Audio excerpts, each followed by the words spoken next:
Our next speaker is a social anthropologist and of course works at the NGO of PRAKSIS, the non-governmental organization, and she's gonna talk to us about guiding migrants and the training of cultural mediators in your context. Hello, thank you for the presentations and for having us here. I'm going to present you PRAKSIS, our projects and our activities, and then I'm going to give you, to tell you how we work with cultural mediators in the field. So our identity, PRAKSIS, which means actions in Greek, is programs of development, social support and medical cooperation. This is a non-governmental organization. It's founded in 2004. Its main goal is the planning and implementation of humanitarian and development projects and medical interventions. The main methodology and approach that we follow is the holistic approach. We try to support, empower and reintegrate vulnerable and social groups who experience social or economic exclusion. What we do is that we don't only respond to their first the initial request when they come to our social services or to our polyclinics. We try to see any other chain reaction problems that they might have, because it's very common, and our experience have shown that a person does not only fall in one category, and that maybe a pregnant woman comes to our polyclinic and she wants to have an appointment to the hospital, and then after we welcome her to our social service, we realize that she's not only pregnant and she wants an appointment, but she's also homeless. She's also uninsured. She's also a refugee. She has no documents. She's probably an injection drug user, or she's a sex worker.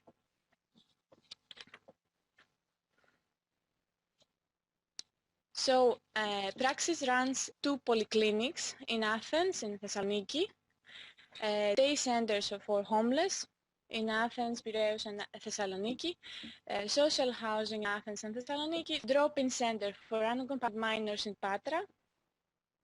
We have this open center for, and we aim specifically to support unaccompanied minors who come here in Patra in order to go to travel to other European countries.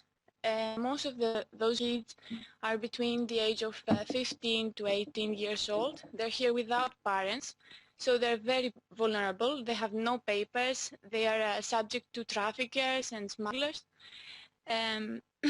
We have the stay here accommodation for asylum seekers in Athens, Thessaloniki and Lesbos. We have apartments, and we try to support people that have, they're on the process of the refugee recognition. And there are very few places that those people can live. Many families are on the street and they live in the parks, so we try to do something for that.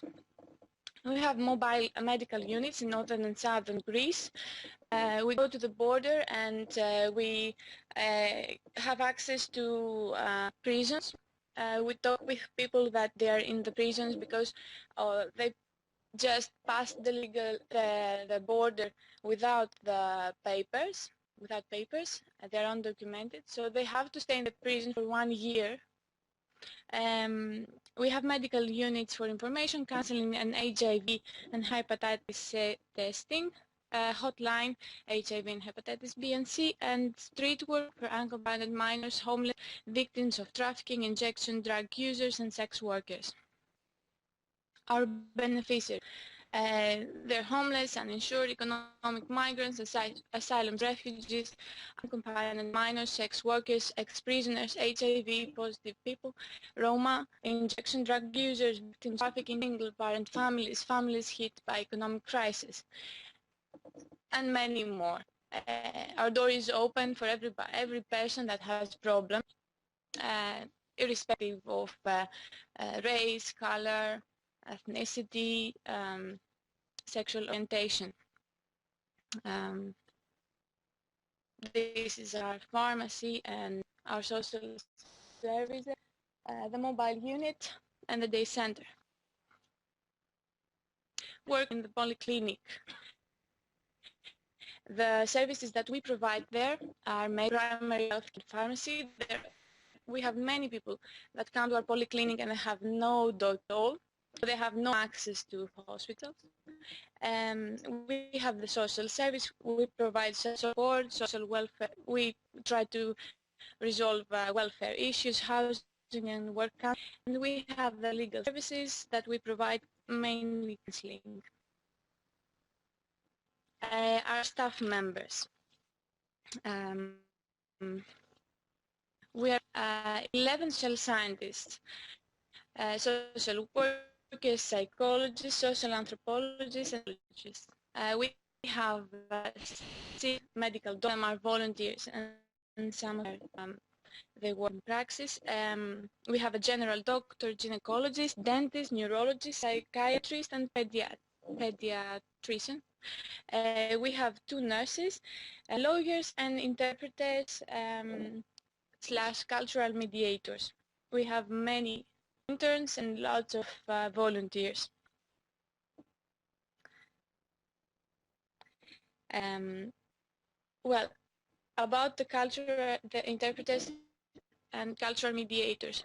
We work in the field in an emergency situation and how we use cultural mediators. In most cases, they are also interpreters.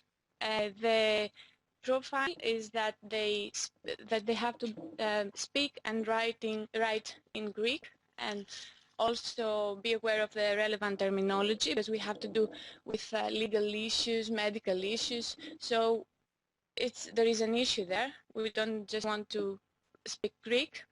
The speaking language that we want cultural mediator to be aware is Parsi, Dari, Urdu, Punjabi, Arabic, French, and English. Because the people that come to our polyclinic, mainly the majority comes from Afghanistan and Iran, and many people from Bangladesh, Pakistan, and Arabic-speaking people, and many of them are Syrians now. We want to have the same background as the target group, so that this person will be aware of the cultural issues, and to be integrated and familiar with both cultures of origin and host, respect of tolerance and diversity, communication skills, and to be perceptive. Our interpreters and cultural mediators have training. First, we train them about praxis, projects, campaigns, philosophy, and principles, the relevant legislation, such as immigration, asylum issues, and employment, the rules of interpretation services and the interpreter's role. We are very clear about that. We want to be specific where the interpreters and cultural mediators' role stops, and where the staff's, the social scientists, for example, what is the job of the social scientist. And we have on-job training, and we do monitorings and assessment meetings. The importance of the cultural mediators is to bridge in between staff and the beneficiaries, mediate when and if cultural or ethnical differences occur, development or enhancement of common ground between groups, an ongoing cooperation with members of staff for monitoring and assessment of cases, information and input on cultural and other issues of country of origin. I have a video.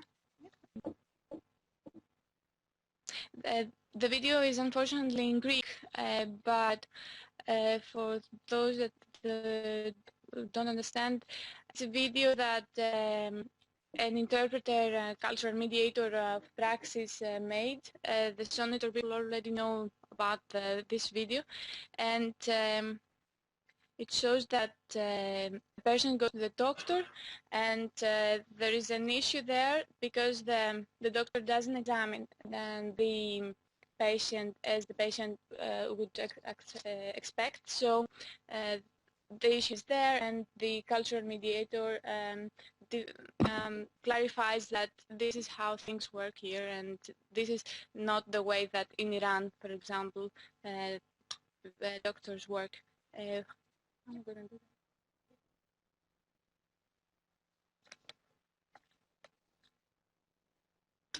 that.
So I'm almost done with my presentation, actually. But the thing that, yes, okay. The title of this conference is that enhancing the skills and identity of cultural mediators in multicultural Europe. So we think that maybe we should start rethinking Europe and what Europe presents and how many changes have been done in Europe, and not that much to focus on multiculturalism, but also see Europe with the non-existence of a welfare system, with no access to hospitals, with a limitation of movement among countries within Europe, even for European citizens. I don't want to talk about immigrants and refugees. So maybe we should start rethinking of Europe and actually put everything into a context. We talk about cultural mediators, but we should keep in mind what is the context. This is what, yes. So if you have any questions, okay. No.